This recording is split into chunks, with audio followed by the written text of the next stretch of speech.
Christmas wasn't supposed to feel like this.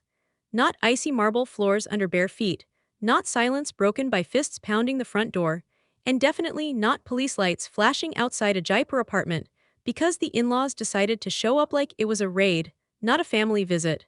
Jenny was in the middle of folding Sumit's laundry, literally bent over, holding one of his shirts when the banging started. Not a knock, not a bell, this was someone forcing a moment. Welcome to TLC Drama Files, I'm Oliva. Subscribe if you want unfiltered breakdowns that go where the cameras won't.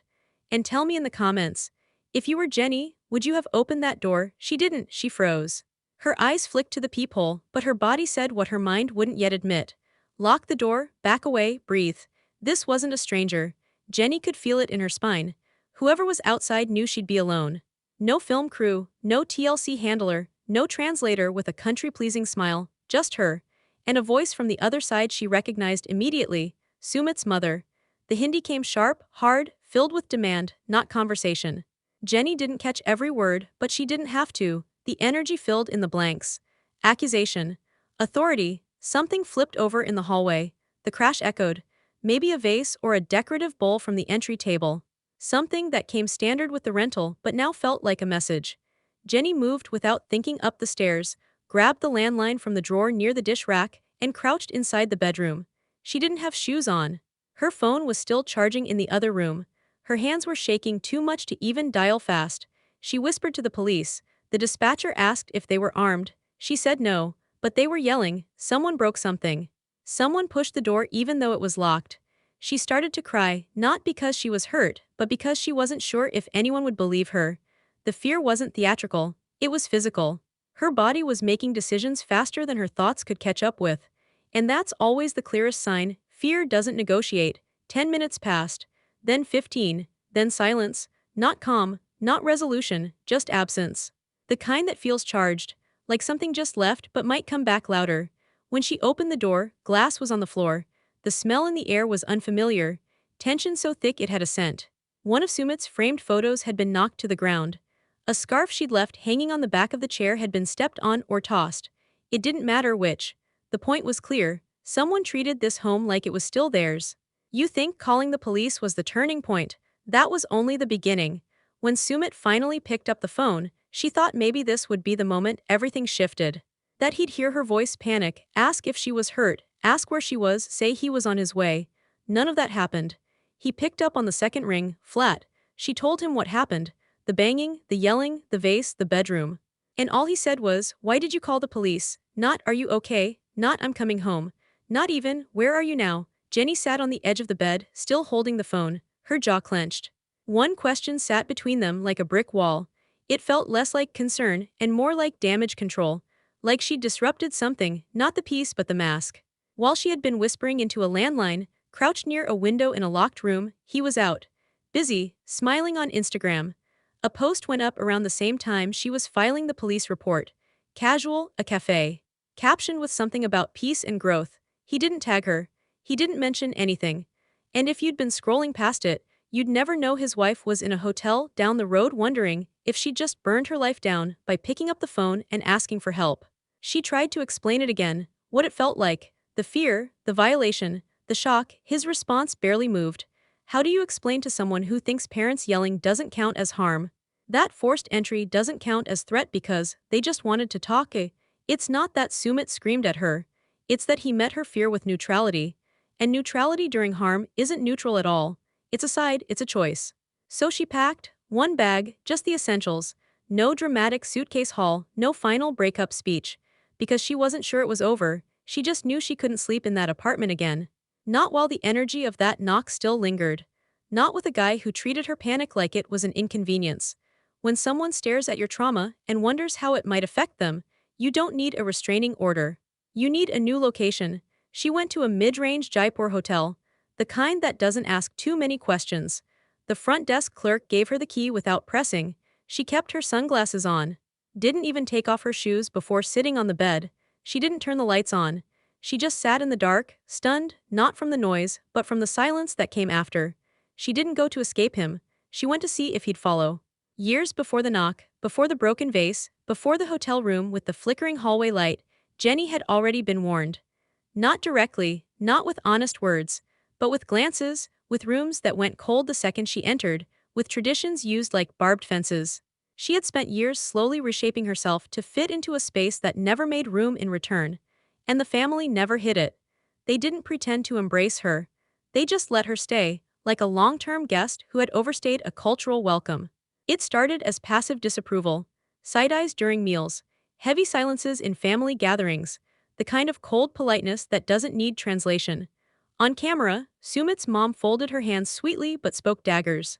She called Jenny's relationship with her son unnatural, not because of some specific flaw, but because of existence. Because she was older, because she was American, because she'd fallen in love outside the blueprint. And behind all those staged calm moments, there were years of scenes viewers never saw, where goodwill was dangled like a carrot, given when she smiled quietly, yanked away when she spoke up. Jenny changed her clothes, started wearing the right colors, eating the right food. She learned the customs. She didn't argue in public. She made herself smaller, softer, more palatable, not to deceive them, but because she thought love required patience. That if she kept showing up with kindness, eventually she'd be seen for who she was, not just where she came from. Meanwhile, Sumit stayed still, politely present at every confrontation, never defensive, never firm. Always in the middle, playing the caught between two worlds card until it wore thin. He said he didn't want to cause a rift, but that rift was Jenny's daily reality. He was just sitting comfortably on the fence. Again and again, Jenny held the weight of that dynamic alone. The day Sumit's mom found out they were engaged, she cornered Jenny and told her to go home. Not figuratively, literally, go home to America. The phrase carried no softness, but Sumit said nothing. He stood nearby, watching and possibly hoping it would fade if he avoided reacting. Then came the wedding. Quiet, secret, behind closed doors, because even in commitment, Jenny wasn't allowed to disturb the family dynamic. Sumit didn't tell his parents, didn't want to deal with the response. And when the truth did leak, as expected, something shifted. Not in support, in silence. His family didn't explode like last time. The yelling stopped, the invitations stopped, the dinners disappeared, no more staged family conversations. Viewers thought things had calmed down, but Jenny knew better. Silence isn't peace, it's a pause in the attack, and even in that silence, the discomfort simmered, like tea left boiling with the lid on. Jenny still watched how Sumit winced when his parents were brought up. How he never said, "our marriage" in front of them. Only this situation. He'd speak about her love, but never anchor himself fully in it. As if loyalty to Jenny was something to be negotiated on a case-by-case basis, depending on who was in the room. When the knock came months later, Jenny wasn't shocked by who it was. She was shocked that Sumit hadn't warned her, hadn't said anything, hadn't protected the only person who had stood by him through scandal, cultural rejection, and isolation in a country she wasn't born in. They never had to scream at her to cause damage. They just had to remind her every day that no matter how much she adjusted, she'd never be the right shape. She cried through visa interviews alone, sat in immigration offices while Sumit ran late or stayed quiet. She endured suspicion from strangers, jokes from crew members, passive-aggressive comments from fan accounts implying she was forcing something unnatural. Still, she stayed, not because she didn't know the pain, because she kept hoping the love was stronger than the rejection. But something happens when you realize you're being tolerated, not chosen. Her presence had always been treated as temporary, like a phase she was required to outgrow. The show made her a character, the audience made her a meme, the family made her an intruder with a polite smile. And Sumit? He tried to be both sides at once, speaking love into private corners and offering confusion in public. He thought if he just stayed still, the fire would pass around him. But loyalty isn't being quiet when the stakes are high. It's making noise when it counts. It's saying the hard thing in the hard moment, and when your partner calls the police because she is scared, and your first instinct is to ask whether you'll look bad, that's not care, that's calculation. He claimed to be in the middle too many times, but when two people are yelling and one is crying, you can't be neutral. Silence only protects the louder side. That hotel room didn't represent weakness. It represented the point where Jenny realized she was finally alone, not emotionally, but structurally. She wasn't someone who'd lost a support system, she had never really had it. Because there had always been an unspoken agreement to keep things functional as long as she didn't challenge the control. And calling the police did more than stop the shouting. It exposed where everyone really stood. The real betrayal wasn't from the family, it was from the man she married. When Jenny walked out of the apartment and into a hotel lobby with nothing but a backpack, She didn't think it would be her final scene. She thought maybe there would be fallout, sure, a cooling off period, a messy confrontation, a reconciliation arc if the audience played nice. But what came instead was colder than anything she felt that night on the marble floor. It was silence, not from Sumit, from TLC, the same network that followed her into courtrooms, into family ambushes, into airports with shaky visa status and emotional breakdowns, now couldn't be bothered to check in. No call sheet, no producer, no van outside, no shooting schedule. She wasn't told anything officially, just days passing with no tap on the door, no text asking if she was ready to film. The woman who'd built seasons of drama, who'd cried on cue, done full confessionals with swollen eyes and quiet resolve, had suddenly become unshareable. And that's when it clicked. Real pain isn't part of the brand, not hers. What producers love is spectacle within boundaries. They want the yelling, not the report, the tears, not the consequences, the chaos, as long as it doesn't escalate into something they can't smooth out with music and lighting. They were fine showing Big Ed scream at women or watching Angela curse out doctors. That's character. But the second Jenny filed a police report, that was complicated. Trauma's only good for TV when it's digestible. And calling the police on family in India, even if it's legally justified, isn't digestible. It's divisive. You can't package that as a feel-good moment. You can't edit that into a quirky B-roll sequence. So TLC did what they do when something gets real enough to make sponsors uncomfortable. They pulled back. Technically, it was a pause. Logistically, it meant blackout. Off camera, out of sight, out of storyline, and the silence wasn't neutral. It was protection, but not for her. That's when the whispers started, not inside the hotel but on the internet. The fans noticed before the producers could cover. Why wasn't Jenny in the promo? Why was Sumit posting solo content? Why did a shot in the teaser feel cropped weird, like someone had been cut out?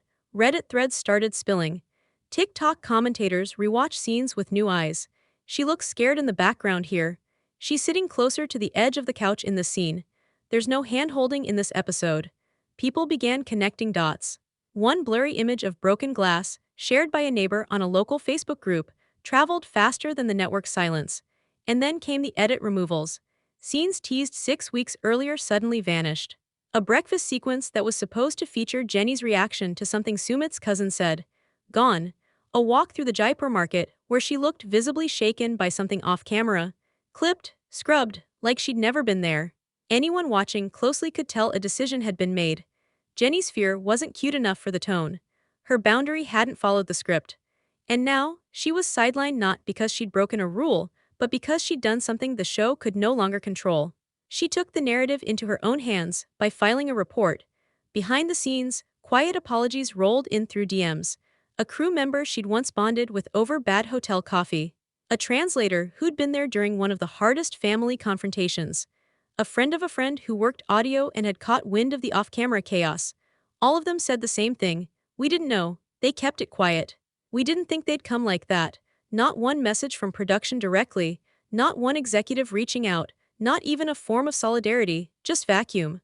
Because once her story moved from TV to official paperwork, it was inconvenient. And it always comes to this with platforms like TLC. Drama is fine if it feels silly. Cultural conflict, great. Absurd age gaps, even better. But a woman removing herself from a dangerous situation. That breaks the illusion. That says something went wrong enough that entertainment turned into evidence. And no network wants to be seen filming while someone's filing police paperwork. Jenny wasn't the only one affected. Other cast members quietly backed away. The group chats went dry. The ones who once said, "You're so strong," now watched from a distance, unsure if association equaled liability. That's the quiet cruelty of these shows. They build characters, not communities. And once you stop being useful for the arc, you're not needed, you're cut. By the time Jenny realized filming wasn't resuming, it didn't even hurt. What cut deeper was the reason. She didn't leak anything. She didn't give interviews trashing the family. She didn't demand to control the narrative. She simply said no. No, I won't film right now. No, I won't return to the apartment. No, I won't sit at a table with people who scare me. And those no's weren't rebellious. They were honest. But this industry doesn't reward honesty unless it translates into ratings. Sumit stayed quiet. Quiet on social. Quiet on camera. Quiet when fans started asking where his wife was. He deleted comments. Posted lighter content. Chai selfies, sunset snaps, even a story about protecting your peace. fans weren't fooled, the timeline didn't lie. While Jenny was in a hotel trying to piece herself back together, Sumit was smiling for strangers who didn't care what had gone down off-screen. When platforms choose silence, the audience starts asking the dangerous questions. This wasn't the first time Jenny found herself crying alone while Sumit disappeared behind convenience. It had become a pattern long before the police were called, long before the marble floor turned cold, and long before she ended up tracing hotel carpet lines like escape routes. There had always been a quiet trend in their relationship. Every time the air got thick with confrontation, Sumit evaporated. When his family first found out about her, they weren't dating, they were already committed. His instinct was to lie. He introduced her as a friend, downplayed their closeness, called it complicated instead of committed. It wasn't protection, it was camouflage. At the time, Jenny excused it. She believed he was overwhelmed, stuck between loyalty and love. But the timeline says more than the excuses ever did. He wasn't buying time to stand taller. He was using time to delay impact, to avoid being the shock absorber between Jenny and his family. Then came the first betrayal that reached global viewers, a whole past marriage. Hidden, buried, paperwork Jenny didn't know about until it forced itself to the surface.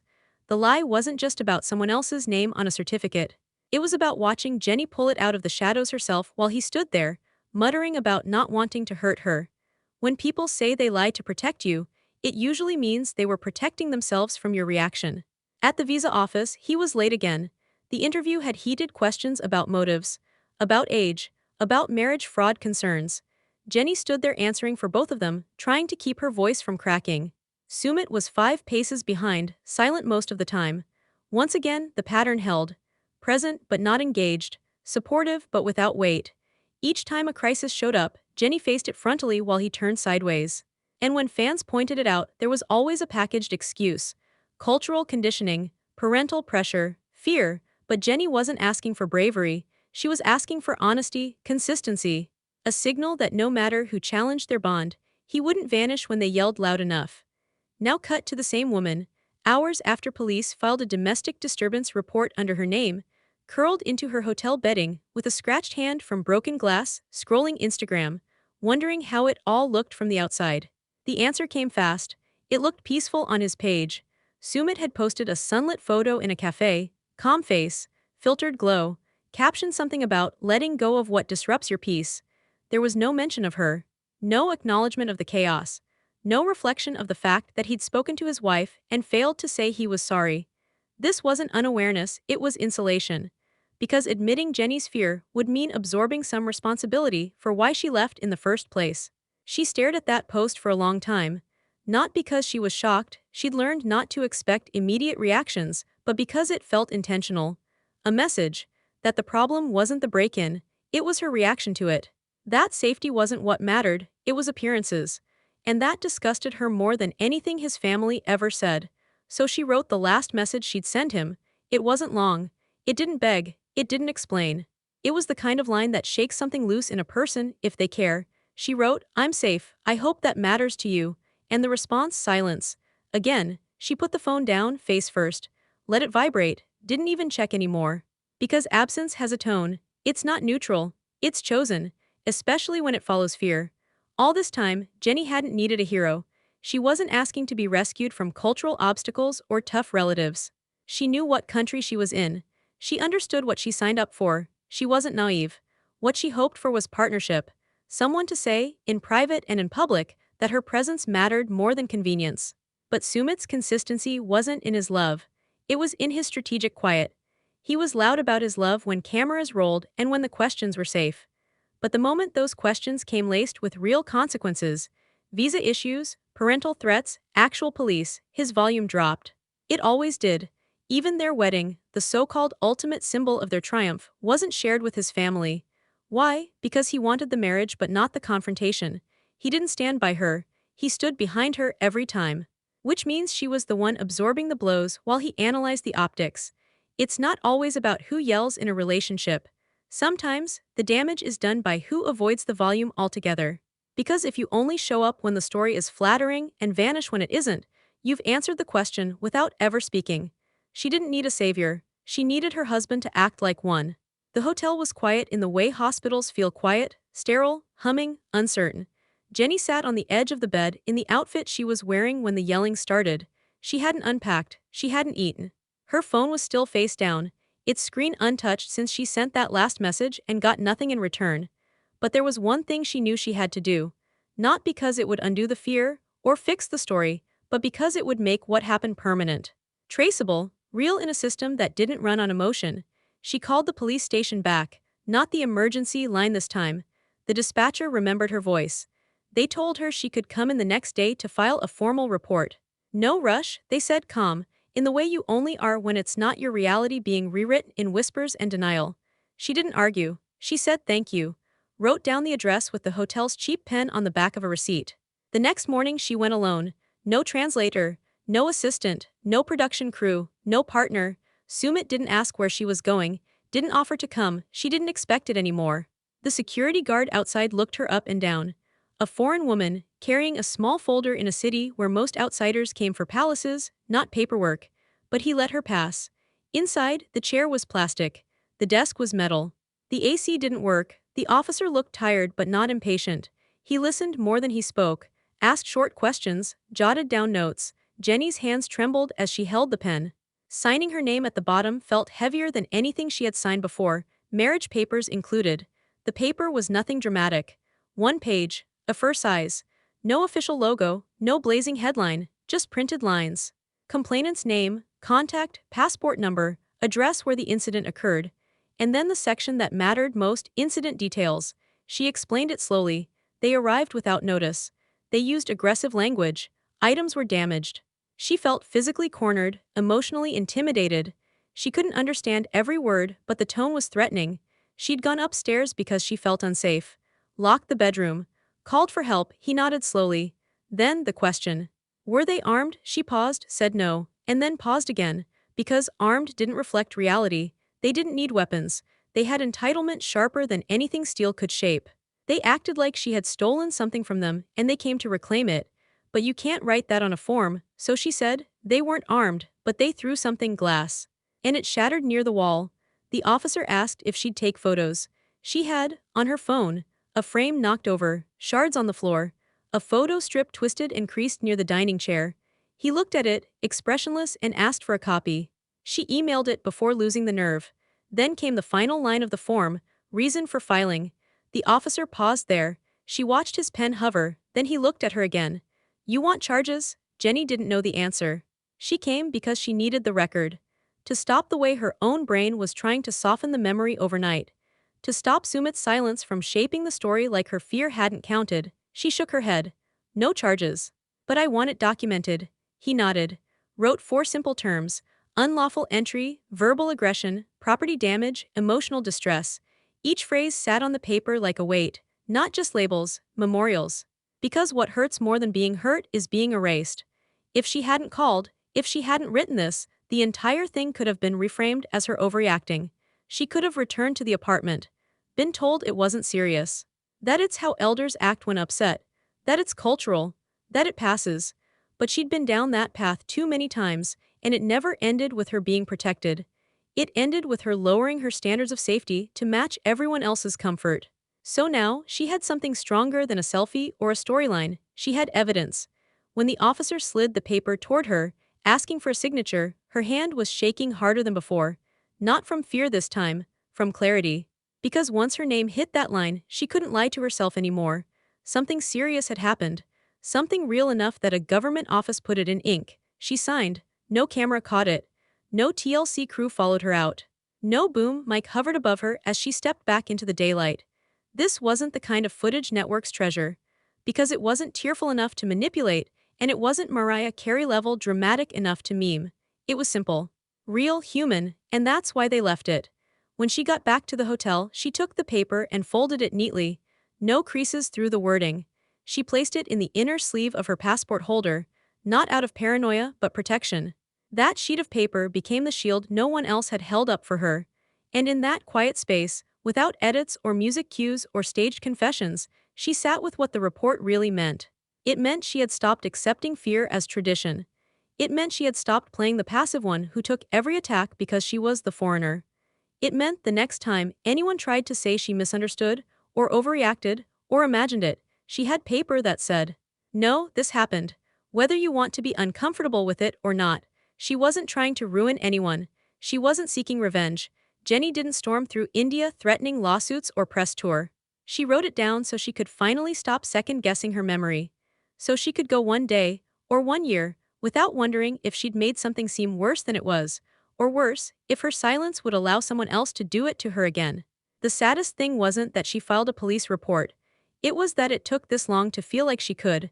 After years of being minimized, reduced, sugar-coated as a long-suffering love interest, she became something messy, legal, off-brand. And that scared people, because once the paper existed, the gaslighting had nowhere else to hide. She lay down in that hotel bed differently that night. Tired, but not questioning her reality for once. Her fear had structure now. And the paper in her bag, signed in real ink by someone who didn't know the history, validated what all the storylines had tried to blur away. She didn't take production with her. She took her name, her passport, and finally her proof. The hotel room didn't feel peaceful. It felt paused, like she was living inside a loading screen. Empty teacups by the window, a folded sheet of paper tucked into her passport holder. The same clothes hung over the back of the chair since she checked in. Jenny hadn't unpacked much because some part of her still wasn't sure if this was temporary or final. But after 3 days of silence from the man she married, something shifted, and once that shift happens, there's no going back. There wasn't a dramatic goodbye, no long speech, no hug between tears. She packed up the same single suitcase she came in with. She zipped it slowly, not because she was hesitant, but because she wanted to feel every inch of the decision. Closure didn't come with a grand scene. It came at checkout. Quiet eyes. Credit card swipe, a nod from the front desk. She didn't tell them where she was going next, and no one asked. She didn't leave a note for Sumit, didn't text a warning. Because when someone makes your fear an inconvenience, you stop giving them access to where you're headed next. She'd given him every moment of visibility for years. Now she kept her location for herself. And then, finally, the knock came. But not on the apartment door this time, on her hotel door, not frantic, not regretful, controlled, like a man checking something off the list. That was almost worse, the calm in it. When she opened the door, Sumit stood there like nothing had cracked. Like the last few days had been a filming delay, not a crisis. No relief in his face, no apology in his hands, just questions, subtle frustration. Like she had made things harder than they needed to be. The first question wasn't, "Are you okay?" or "Can I come in?" It was, "Why didn't you tell me you were extending your stay?" Not concern. Optics. He followed it up with a sentence that landed like a slap wrapped in silk. "We need to start filming again soon. They're waiting on us." She didn't raise her voice. She didn't throw the door shut. She looked at him like someone seeing clearly for the first time. And she asked one question, low and direct. "Do you even understand what they did to me?" There was a pause. That kind of pause where the wrong answer has already started forming behind the lips. Then he said it. Soft, like it was meant to soothe, but brutal in its blindness. "They just wanted to talk." Jenny took one step back, not to make room, but because it physically punched the air out of her. That single sentence told her everything she didn't want to believe. He wasn't unaware. He was aligned. Whether by choice or by fear, he had chosen to make her experience small enough to ignore. There are moments in life where someone's words hit like a full-body confirmation. This was it. He hadn't missed the danger. He had minimized it. He viewed yelling, breaking things, barging in, not as violence but as theatrics. Cultural habits, family emotion. And worse still, he seemed more worried about how things looked than what they meant for her safety. He didn't apologize for not protecting her. He didn't acknowledge that she was scared enough to report it to the police. Nothing behind his eyes said apology. Everything said performance management. Here's a man so used to flipping between cultures and roles, he forgot who his real partner was supposed to be. Jenny didn't scream, didn't sob. She stood still, the clarity sobering. The version of her that would have begged, would have softened, would have tried to see both sides, was already packed in that suitcase. This version, she didn't need a tearful exit. She needed peace, even if she had to buy it by the night. She told him flat, "I'm not going back today, maybe not at all, and if you can't see what happened for what it was, you shouldn't want me back either." He blinked, muted. Still calculating. That silence between them wasn't tension, it was exposure.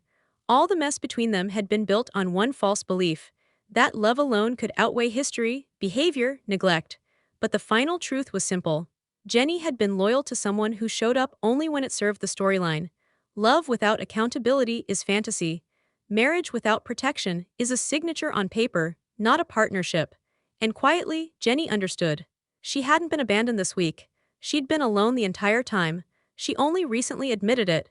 She didn't need to throw plates or rip up photos. She didn't even need him to say sorry anymore. She had the one thing that changes everything more than love ever could: clarity. And clarity doesn't scream. It walks out the door when it's ready. She told the hotel she wouldn't be extending again. She didn't say where she was headed, but she did ask if there was a train leaving that night.